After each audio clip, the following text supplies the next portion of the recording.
여드름은 모낭에 붙어 있는 피지선에 발생하는 만성 염증성 질환입니다. 일반적으로 청소년기에 나타나기 시작해서 대부분 성인이 되면서 사라지지만 일부는 성인이 돼서도 지속되는 경우도 있습니다.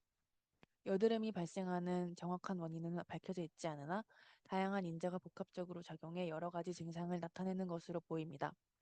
대표적인 발생 요인에는 피지 분비의 증가, 모낭의 비정상적 각질화, 세균의 과다 증식 등이 있으며 그 밖에도 유전적 요인, 환경적 요인 등이 관여하는 것으로 알려져 있습니다. 피지는 피부의 수분 손실을 지연시키고 피부의 수화 상태를 적절히 유지시키는 역할을 합니다.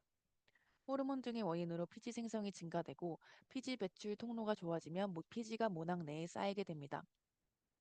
이렇게 피지가 축적돼 모낭이 팽창되면 미세면포가 형성되고 이것이 커지면 폐쇄면포가 됩니다. 이것을 화이트헤드라고 합니다. 이 과정이 더 심해지면 피지가 모공을 확장시켜 뚫고 나오는데 이것을 개방면포라고 하고 멜라닌이나 각질세포 등이 복합돼 검게 보여 그것을 블랙헤드라고 부릅니다.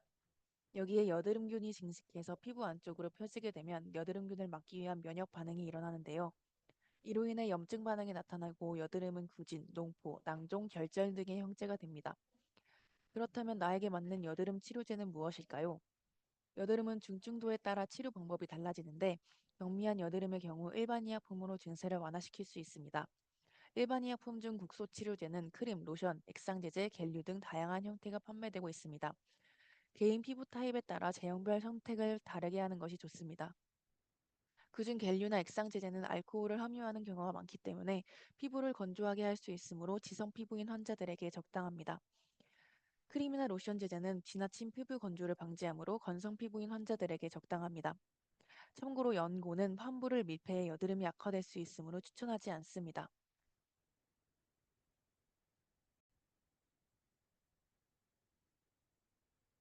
아수 과산화 벤조의 성분은 세포막에서 활성산소를 생성해 여드름균의 증식을 억제하고 각질을 용해시키는 작용을 합니다. 염증성, 비염증성 여드름에 모두 쓰일 수 있으나 처음 사용 시 피부가 붉게 되거나 쓰라릴 수 있습니다. 살리실산 성분은 각질 용해 작용이 있어 각질 및 면포를 용해시킵니다. 블랙헤드와 화이트헤드 등 모낭 내에 피지가 축적돼 있지만 염증 증상은 나타나지 않은 비염증성 여드름에 많이 사용되고 사용 초기에는 자극이 있을 수 있습니다. 이부프로펜 피코놀과 이소프로필 메틸페놀 복합제의 경우 비스테로이드성 소염 진통제와 항균 작용을 갖는 성분이 함께 포함돼 여드름균을 직접 억제하고 염증을 완화합니다. 따라서 붉어진 염증성 여드름 치료에 효과적입니다. 화농성 피부 질환, 염증성 여드름에 효과가 있으며 다른 제제에 비해 자극이 적은 편이지만 각질용의 작용이 없으므로 각질이 많은 경우 다른 제제와 병용해서 사용하는 것이 좋습니다. 다음은 여드름 외용제를 비교한 표입니다. 중등증 단계의 여드름은 일반적으로 염증성 병변을 동반하게 되며 모낭 내 세균의 성장을 감소시키는 것이 중요합니다. 일반적으로 벤조일 퍼옥사이드, 아젤라익 애시드 또는 외용 항균제와 함께 외용 레티노이드 제제의 병용 요법이 권장됩니다. 그러나 약 6주 정도 치료 후에도 피부 상태의 개선이 나타나지 않을 경우 혹은 상태가 악화되는 경우에는 테트라사이클린, 독시사이클린 또는 미노사이클린과 같은 경구 항균제 추가 요법을 시도하기도 합니다. 경구 항균 요법을 시도한 후 8주에서 16주 후에도 증상의 개선이 없는 경우에는 항균제 내성 여부에 대해 확인해 보아야 합니다.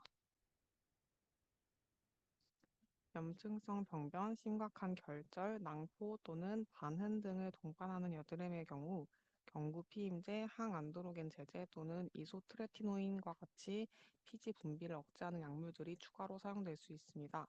또한 광범위한 염증성 병변에는 국소, 무심피질 호르몬제 주사요법도 고려할 수 있습니다.